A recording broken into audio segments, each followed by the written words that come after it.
섣달 처음 눈이 내리니. 아, 그러고 보니까 오늘이 이거 녹음을 하는 날이 10월 31일이네요. 그러면 10월이 가는데 그런 노래 있는 것 같은데 10월이 가는 거하고 연관돼. 그 노래를 한번 듣는 게 좋지 않나? 그런 노래가 있을까요? 쳐볼까? 인터넷에 10월에 어찌 멋진 그날인가? 잠깐 이걸 좀 바꿔서 글로 들어볼까요?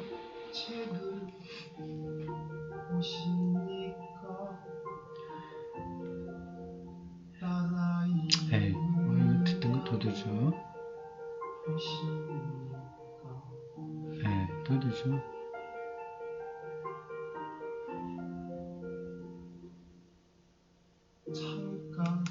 이 노래는 한승석. 예. 제목이 그들을 생각도 웃습니다. I smile when thinking of you. 이게 한승석과 정재일이 같이 만든 작품 끝내바다에 실려있는 곡입니다. And there, the sea at last.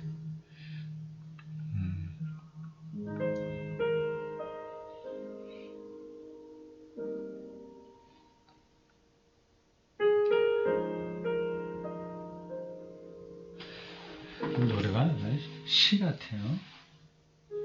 이 멜로디도 그렇고 가사도 그렇고요.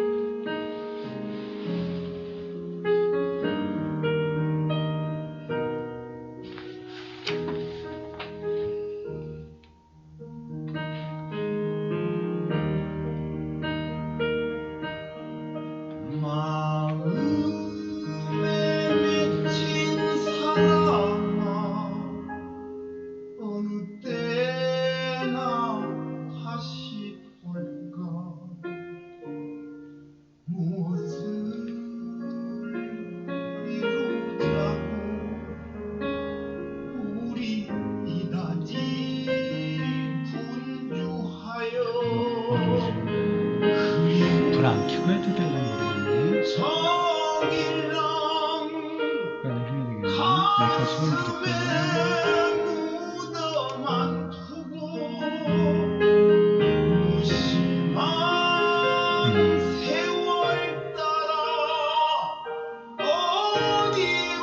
노래 참 잘해요. 한승석 씨가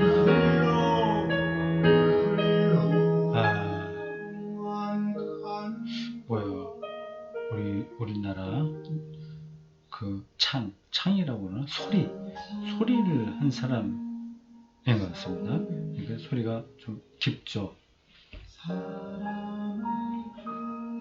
요 중간에 들어가는 거 정재일 씨 목소리인가?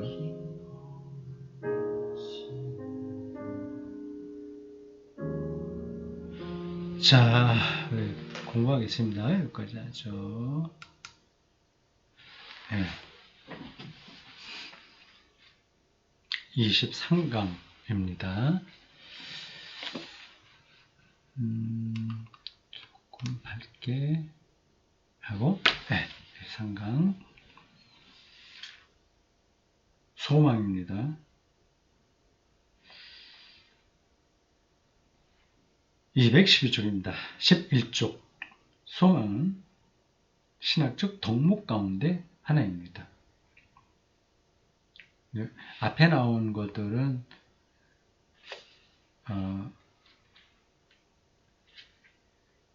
그냥 기본 덕목, 기독교인에게 필요한 기본적인 덕목, 그 다음에 세 가지는 신학적인 덕목. 이거는 상당히 그냥은 잘 안 되는 그런 덕목이죠.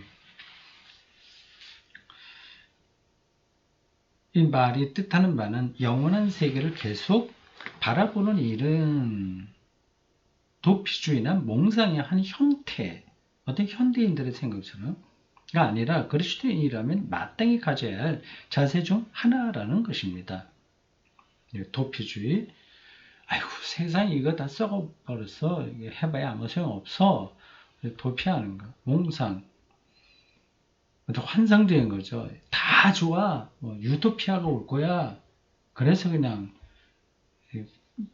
가만히 그런 것만 머릿속에 그리는 그런 태도입니다. 소망을 가진다는 것은 눈에 보이는 이 세상을 떠난다는 뜻이 아닙니다. 이 소망, 희망이 헬라 철학에서도 그렇고 일반 철학 그렇고 또 막스 철학에서도 그렇고 더구나 이제 기독교 신학에서는 굉장히 중요한 주제입니다. 에른스트 블로크라고 하는 막스주의 철학자가 쓴 2차 세계대전 이후에 곧 나온 굉장히 두꺼운 책이 있습니다. Das Prinzip Hoffnung, 희망의 원리라고 하는 겁니다. 이거는 희망이 있는 곳에 종교가 있다, 이런 논리를 거기서 펴요. 그것과 이제 하나의 이렇게 대비를 이루는 기독교 신학자가 있는데 윌리엄 몰트만입니다. 그는 희망의 신학, 테올로기 대 호프농이에요. 거기서 에른스트 블로크 한 말을 좀 패러디 비슷하게 버전을 바꿔서 이렇게 말합니다. 종교가 있는 곳에 희망이 있다. 앞에서 블로크는 희망이 있는 곳에 종교, 희망이 더 우선권이 있다면 이게 몰트만에게는 종교, 신학이죠. 신이 있는 곳에 희망이 있다. 이렇게 얘기합니다. 그리고 헬라 신화의 판도라 상자에 나오는 바로 이 희망에 대한 이야기입니다. 판도라라고 하는 여신이 이제 제우스가 누구에게 미움을 받아서 쫓겨나죠, 지상으로. 그래서 누가 결혼해서 살아야 되는데 그때 이제 빈 상자, 하나의 상자를 줍니다. 이거 뚜껑 열어보지 마. 근데 이제 호기심이 발동해서 언젠가 열었습니다. 거기서 온갖 재앙들, 뭐 불안, 좌절, 죽음, 뭐 허무, 미움, 뭐 그런 것들이 막 쏟아져 나왔습니다. 깜짝 놀라서 판도라가 그걸 닫았거든요. 하나만 남았습니다. 그게 희망이라고 하는 겁니다. 두 가지로 해석이 가능해요. 제가 다른 글에서도 썼습니다. 이 희망이 뭐 분노, 좌절, 미움과 같은 그런 인간에게 내려질 재앙 중에 하나다. 그 헛된 걸 희망하게 하는 거다. 그렇게 해석도 가능하고 이 세상에 아무리 많은 질병과 허무와 좌절, 분노가 있다고 하더라도 희망이 아직 남아있으니 살만하다. 그렇게 해석할 수 있습니다. 희망은 철학, 신화, 신학 뭐 등등에서 심지어는 아까 말한 대로 그 막시즘에서도 그 노동해방 여기서도 중요한 주제입니다. 소망을 가진다는 것은 눈에 보이는 어디죠? 시간이 이 세상을 떠난다는 뜻이 아닙니다. 역사를 듣다보 보면 이 세상을 위해 가장 많이 일한 그리스도인들은 바로 다음 세상에 대해 가장 많이 생각했던 이들이었음을 알게 됩니다. 로마 제국이 기독교 국가로 전환하는 데 토대를 놓은 사도들이나 중세를 확립한 위대한 인물들, 노예제도를 폐지시킨 영국의 복음주의자들이 지구상에 이 모든 흔적을 남길 수 있었던 것은 그들의 마음이 천국에 사로잡혀 있었기 때문입니다. 그러나 대부분의 그리스도인들이 다음 세상에 대해 더 이상 생각하지 않게 되면서 이제 현실주의자가 되면서 기독교는 세상에서 그 힘을 잃고 말았습니다. 이건 뭐 다른 지적입니다. 천국을 지향하면 세상을 덤으로 얻을 것입니다. 그러나 세상을 지향하면 둘 다 잃을 것입니다. 이상한 법칙처럼 들릴지 몰라도 이와 유사한 법칙이 적용되는 예들을 많이 찾아볼 수 있습니다. 건강은 큰 축복이지만 건강을 직접적이고 주된 목표로 삼는 순간부터 여러분은 노상 어디가 병들지 않았나 노심초사하며 까다롭게 살피는 사람이 되어 버립니다. 건강은 오히려 다른 것, 음식, 운동, 일, 오락, 신선한 공기 이런 걸 추구할 때 더 쉽게 얻어지는 법입니다. 병에 대해서 계속 염려하면 오히려 건강하지 못하다. 마찬가지로 우리가 문명 자체를 주된 목표로 삼는 한 문명을 구원할 수 없습니다. 우리는 문명 이상의 것을 바라는 법을 배워야 합니다. 이걸 희망이라고 사람이 얘기하는 거죠. 틀린 얘기 아닙니다.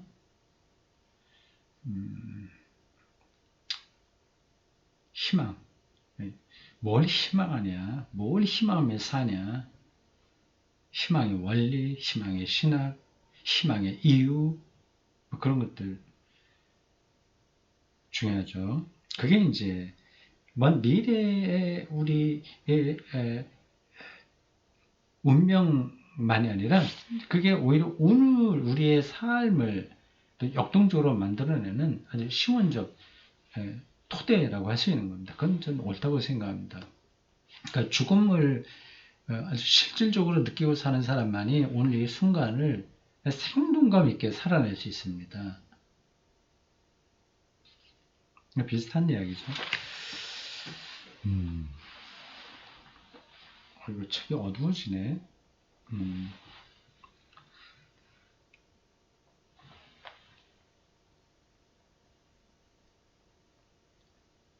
잠깐 있어요.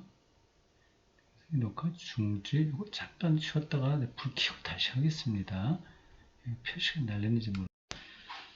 자, 전기를 켰습니다. 환해졌죠? 그거 참.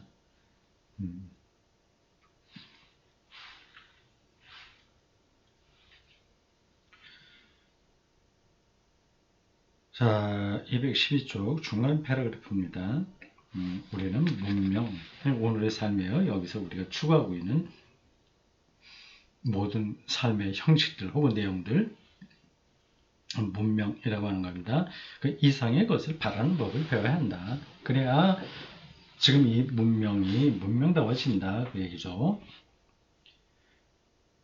천국을 바른다는 것은 하나님 나라. 우리 대부분에게 몹시 어려운 일입니다. 고작해야 천국에 가면 세상 떠난 친구들을 다시 만날 수 있겠다고 생각하는 정도죠. 그렇게 천국을 바라기가 어려운 이유 중 하나는 우리가 그 훈련을 받지 못했다는 데 있습니다. 훈련. 천국, 하나님 나라에 대한 공부가 부족했다고 말하지 않고 훈련이 부족했다고 얘기하네요. 이 차이가 있을까요? 이게 어떤 뜻으로 이분이 얘기하는 걸까요? 이 훈련 갖고 이게 가능한가?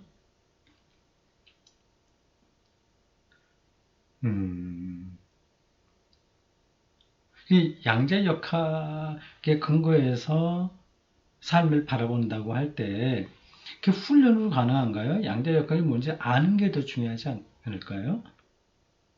양자의 세계가 어떻게 작동하는지를 알아야 그럼 우리가 지금 보고 있는 현실이 이게 아닐 수 있다고 하는 걸 또 깨닫게 돼서 양자역학이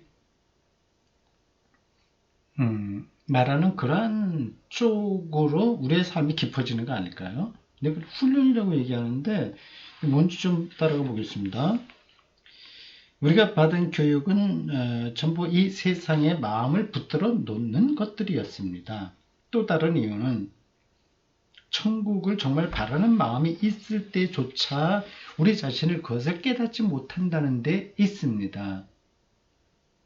대부분의 경우 진정으로 자기 마음을 들여다볼 줄 안다면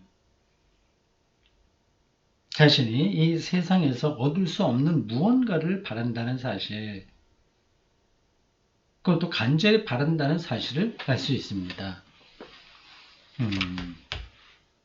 그건 당연히 있겠죠. 그건 이제 인간이 하나님의 형상으로 지음받은 영적인 존재라서 이 세상에서는 그 어떤 것으로도 얻을 수 없는 참된 안식, 평화 뭐 그런 것들을 원하죠.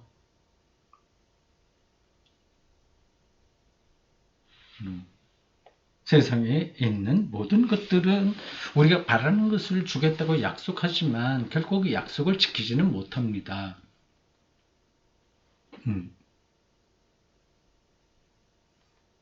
처음 사랑에 빠졌거나 처음 이국, 다른 먼 외국을 그려볼 때 또는 처음 흥미로운 과목을 배울 때 속에서 솟구치는 갈망은 결혼이나 해외여행이나 배움으로서 채워질 수 있는 갈망입니다.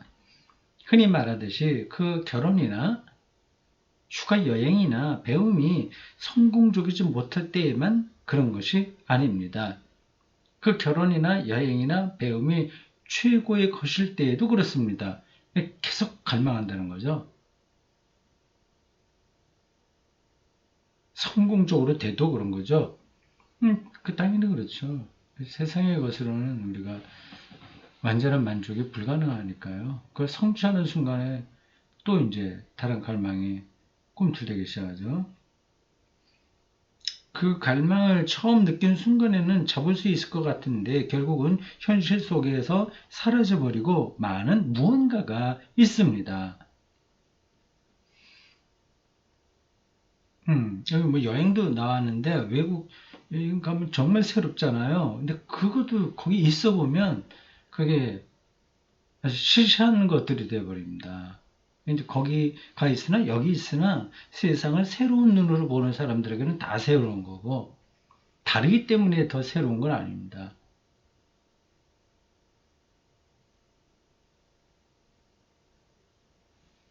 물론 차이는 있죠. 물론 뭐 미국 슬럼가 아니면 우리나라 뭐 그 쪽방촌 이런 데서 지내는 거하고 좀 그래도 럭셔리하게 갖춰진 곳 지내는 거하고는 뭐 당연히 차이가 있죠.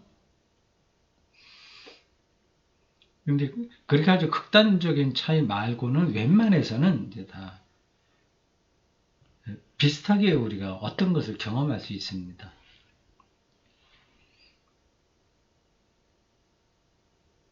여러분은 제가 지금 무슨 말을 하는지 잘 알 겁니다. 아내가 훌륭할 수도 있고 여행 가서 묵은 호텔이 아름답고 경치가 빼어날 수도 있으며 화학 연구가 흥미로울 수도 있습니다. 그런데도 무언가가 아쉬운 것이 있습니다. 여기에 잘못 대처하는 두 가지 방식과 올바르게 대처하는 방식 한 가지가 있습니다. 굉장히 친절하게 방법까지 가르쳐 주시네요. 이런 관점은 루이스가 처음 얘기하는 거 아니고 뭐 성경이 늘 말하는 바이고 신학, 영성가 다 이야기하는 겁니다. 뭐가 빠져 있다고 하는 거. 그 어떤 것으로도 다 채워지지 않는 게 있다는 거. 그 생명이 우리가 아직 완성되지 않았기 때문에 그렇게 된 거거든요. 그거는 살아있는 한 불가능한 겁니다. 가까이 가려고 노력하는 거죠. 자, 이럴 때 이제 계속해서 이제 갈망 속에 빠져든단 말이죠. 이 악순환을 우리가 어떻게 극복하냐. 잘못된 거 두 가지, 잘 되는 거 한 가지 얘기하려고 하네요. 잘 되는 건 이제 하나님 나라를 희망하는 거, 뭐 그런 거겠죠. 구원에 대한 희망. 잘못된 거 봅시다. 1. 어리석은 사람이 택하는 방식. 이런 사람은 모든 탓을 환경에 돌립니다. 그는 다른 여자를 만나거나 더 호화로운 여행을 하는 등등의 일을 하면 그때야말로 모두가 추구하는 신비한 무언가를 얻을 수 있으리라는 결론으로 생각으로 평생을 보냅니다. 권태와 불만에 빠져 사는 사람들의 부자들이 대부분의 부자들이 이런 부류에 속하죠. 그들은 늘 이번에야말로 진짜라고 생각하면서 그리고 매번 실망을 거듭하면서 이 여자에게서 저 여자에게로 이혼 절차를 밟아가며 이 나라에서 저 나라로 이 취미에서 저 취미로 옮겨 다니느라 전생애를 탕진합니다.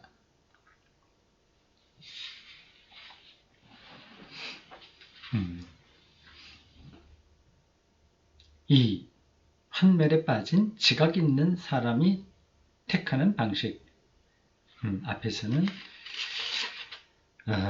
어리석은 사람이 택하는 방식. 두 번째는 좀 냉소적인 사람이겠죠. 이런 사람은 모든 것이 환상이라는 결론을 일찌감치 내려버립니다. 어렸을 때는 누구나 그런 감정을 느끼는 법이지. 아름답고 기쁘고 행복하고 그런 거죠. 하지만 내 나이쯤 되면 무지개 끝을 쫓는 일, 따라가는 일 따윈 그만두게 된다고 이렇게 말한다는 거예요. 그래봤자 별거 아니라고 이렇게 냉소주의가 되는 거죠. 그는 현실에 안주한 채 매사에 지나치게 기대하지 않는 법을 배우면서 갈망이 완전히 사라진 거죠. 자신의 표현대로라면 환상을 좇는데 쓰이는 기능을 억누릅니다. 이게 이제 희망이 없다는 거죠. 하나님 나라라는 환상, 좋은 뜻으로 환상이죠. 그게 없을 때 그 삶이 어떻게 되겠냐. 불을 보듯 뻔하죠.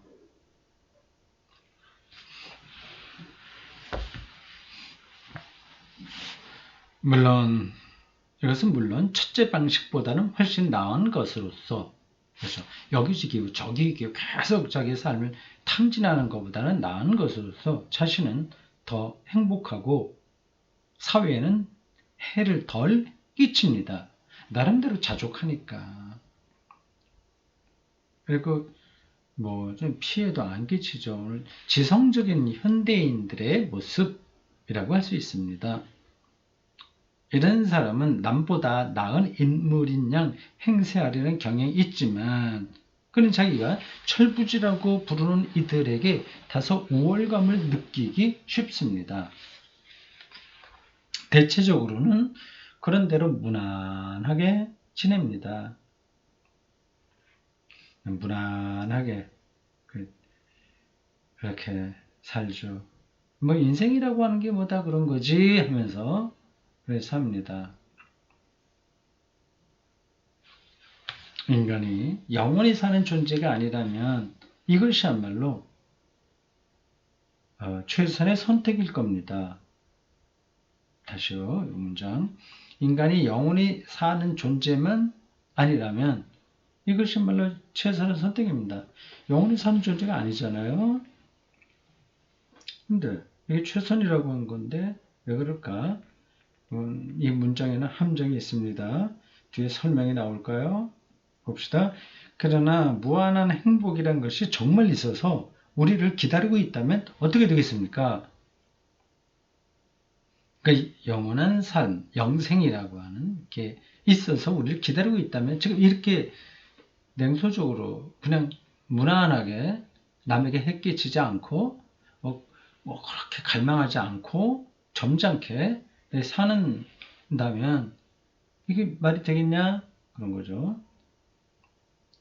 무지개 끝에 도달하는 일이 정말 가능하다면 어떻게 되겠습니까? 그제야 죽은 다음에야 그런 행복을 누릴 수 있는 기능을 스스로 가정해 놓은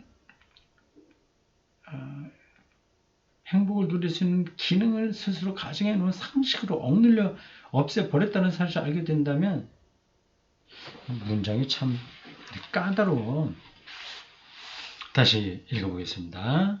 그제야 미래는 다 모르니까 일단 죽은 다음에야 그런 행복, 무지개 끝에 도달하는 행복, 절정의 행복, 충만한 행복, 이걸 있는 가능성을 스스로 가정해 놓은 상식으로 억눌러 없애버렸다는 사실을 알게 된다면 그게 있는데 그걸 모르고 상식적으로만 세상에서 눌려 갇힌 채 인생을 보냈다면 이제 그 뜻이죠.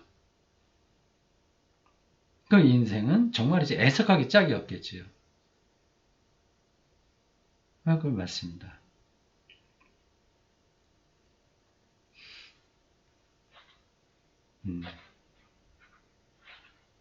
예. 3. 이게 루이스가 얘기하는 가장 좋은 방법입니다. 대처 방식 한 가지. 그리스도인의 방식. 그리스도인이 이렇게 말합니다. 굉장히 길게 인용한 것으로 글을 쓰고 있습니다. 긴 인용문이에요. 따옴표가 들어와 있는데 거의 한쪽에 해당합니다. 요게 이제 기독교인이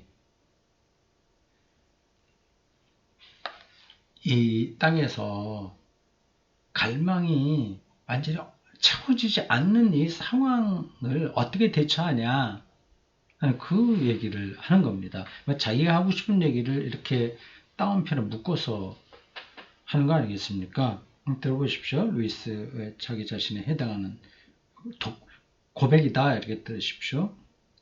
피조물이 태어날 때부터 느끼는 욕구가 있다면 그 욕구를 채워줄 것 또한 있는 것이 당연해. 아이는 배고픔을 느끼지. 그러니까 음식이라는 것이 있잖아. 새끼 오리는 헤엄치고 싶어하지. 그러니까 물이라는 것이 있는 거고 또 사람은 성욕을 느껴. 그러니까 성관계라는 것이 있잖아.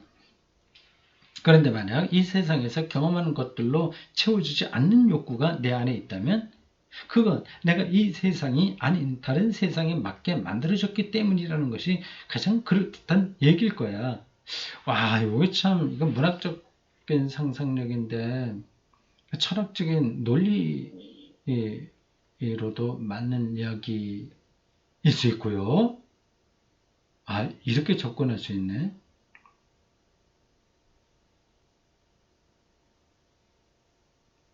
지상의 쾌락으로 그 욕구를 채울 수 없다고 해서 우주 전체를 가짜로 볼 수는 없어. 아마 지상의 쾌락은 처음부터 이 욕구를 채우기 위해 생긴 게 아니라 지금 여기서 이루어지는 욕구를 채우려고 하는 게 아니라 다만 이 욕구를 일깨워주고 진짜 쾌락이 어떤 건지 암시해 주려고 생긴 걸 거야. 진짜 쾌락은 천국에서 하나님과 영원한 생명을 누린다. 그거죠. 하여튼 요까지 우리가 받아들일 수 있습니다. 크게 잘못된 건 아니에요. 그렇다면 한편으로는 이 지상의 축복들을 반갑지 않게 여기거나 이건 뭐 좀 좋지 않아 이렇게 여기거나 무시하지 않도록 조심하면서 다른 한편으로 이런 쾌락들이 복사판이나 메아리나 신기루에 불과하다는 걸 잊지 말아야겠지. 또 이런 데서는 어떤 플라톤의 이데아 사상 같은 것도 엿보이네요. 플라톤 이데아론에 의하면 세상의 모든 것들은 이데아로부터 반사되는 거라고 보거든요. 그게 이제 진짜예요. 저기 있는 게. 여기 있는 거는 그것의 모사로 봅니다. 그걸 잊지 말아야 되겠지.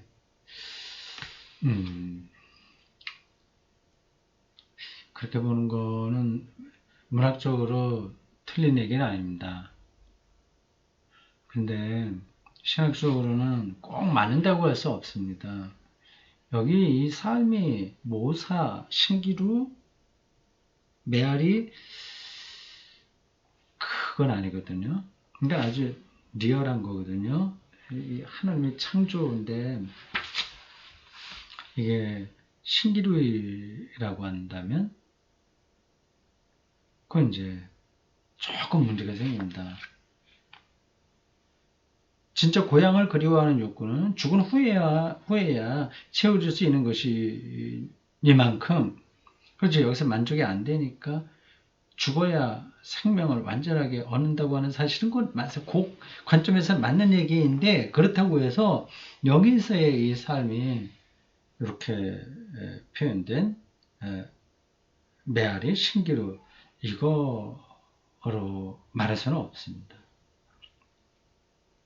이게 이제 지금의 삶과 그 절대적이고 완전한 그 생명, 그거하고의 그 관계를 우리가 어떠냐 하는 걸 설명해야지, 이거는 모사품이고 저기 진짜가 있다 이렇게만 말하는 거는 맞지 않습니다. 여기의 삶도 진짜거든요.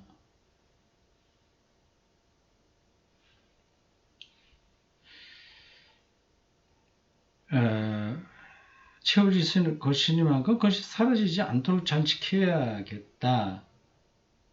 고향을 그리워하는 욕구 지켜야 되겠다. 이 욕구가 다른 욕구에 짓눌려 버리거나 밀려나지 않게 하자. 그건 맞죠? 나 자신이 그 나라를 향해 나아갈 뿐만 아니라 다른 사람들도 그 나라를 향해 나아가도록 돕는 일을 내 삶의 주된 목표로 삼자. 네. 뭐 이렇게 말할 수 있습니다. 최선인 것 같아요. 이분으로서는. 영문학자로서, 기독교인 영문학자로서 이렇게 말하는 것만 하더라도 대단히 뛰어난 겁니다. 자, 근데 또 나오나? 얼마나 나오나? 패러그래프가 남습니다. 나는 영원토록 하프나 타면서 살고 싶지는 않다면서 그리스도인이 가진 천국의 소망을 우습게 만들려는 경박한 이들이 있는데, 그런 사람들은 전혀 개의할 필요가 없습니다. 그러니까 천국에 대한 것을 냉소적으로 보는 사람들을 지금 비판하는 겁니다. 천국에 와서 하프나 치면서 즐겁게 마냥 이렇게 사는 건 나 그거 관심 없어 하는 그런 사람들이에요. 그건 뭐 그들은 이제 하나님 나라 천국에 대한 생각을 잘못하는 거죠. 그런 사람들에게는 어른들의 책을 읽는 법도 모르거든 잠자코 있기는 하라고 말해주면 됩니다. 수준이 낮게 보는 거니까요. 성경에 나오는 천국의 이미지들, 하프, 면류관, 금 등은 표현할 수 없는 것을 표현하기 위해 상징적으로 동원된 것뿐입니다. 이건 정확하게 얘기했어요. 상징이죠. 거긴 뭐 상징, 은유, 메타포, 또 묵시적 상징, 심볼 그런 것들입니다. 절대적인 것은 이 상징으로밖에 표현할 수 없어서 그런 말이 나오는데, 그걸 사실적인 것으로 보고 하늘나라에 가서 계속 하프를 치면서 사는 거 나 그거 원하지 않아 이렇게 말하면 어린아이라는 거죠. 여기 악기가 나오는 것은 현재의 삶에서 황홀감과 무한함을 많은 사람들에게도, 모든 사람에게는 아니지만 그 무엇보다도 강렬하게 암시할 수 있는 것이 바로 음악이기 때문입니다. 음악, 소리. 멸관은 하나님과 영원히 연합된 사람들이 그의 광채와 능력과 기쁨을 함께 누린다는 사실을 암시하기 위해 사용되고 있습니다. 이건 지금 정확하게 보고 있는 거예요. 광채와 능력과 기쁨을 누린다는 면류관을 받는다고 그런 뜻입니다. 진짜 뭐 이거 그 황금 면류관, 뭐 개털모자 이런 식으로 그거를 보면 그거를 이제 근데 사실 언어로 보면 이제 어린 거죠. 어른들의 책 읽기에 들어오지 못한 사람들입니다. 또 금은 시간에 매이지 않는 천국의 영원함과 금은 녹슬지 않기 때문에 귀중함을 암시하기 위해 사용되고 있습니다. 이러한 상징들 아주 정확하게 얘기하고 있어요. 그 언어를 상징으로 이해하지 못하는 사람들은 어린이 글기 수준인 겁니다. 한국 교인들이 상징은 상징으로 잘 모르니까 메타포와 묵시문학과 그다음 사실 언어, 종교 언어 이런 걸 구분하지 못하니까 그냥 문자주의에 떨어져 있어서 뭘 어떻게 읽어야 될지 모릅니다. 그래서 좀 목사들이 어떤 말을 하더라도 좀 잘못된 말을 하더라도 이게 뭔지 생각을 잘 안 하죠. 이런 상징들을 문자 그대로 해석하는 사람은 비둘기처럼 되라는 그리스도의 말씀을 알을 낳으라는 뜻으로 이해하는 사람과 하나도 다를 바가 없습니다. 마지막 문장이 정말 재밌습니다. 네. 재밌죠? 저도 이 대목 재밌게 읽었습니다. 자, 여기까지입니다.